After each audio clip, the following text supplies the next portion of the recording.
Hi everyone, welcome to the YouTube channel. In this video, we will see how to unlock Samsung if you have forget password.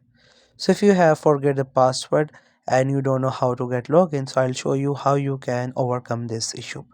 So before setting your password, you may have to make sure that you have set the face unlock and fingerprints.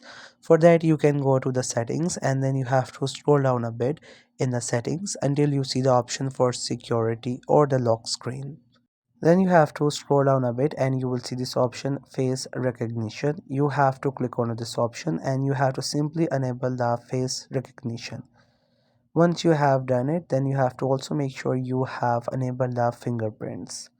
Now what you have to do is you have to simply get back and then click on fingerprints, and you also have to enable the fingerprints, like you have to set for one finger or maybe you can do it for multiple ones.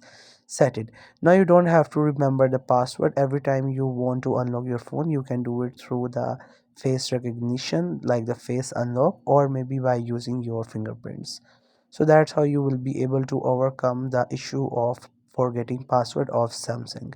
I hope you find this video helpful and informative. Make sure to subscribe to the YouTube channel for more informative videos and updates. You can leave a like, comment. If you have any queries, feel free to ask. Thank you so much for watching the video.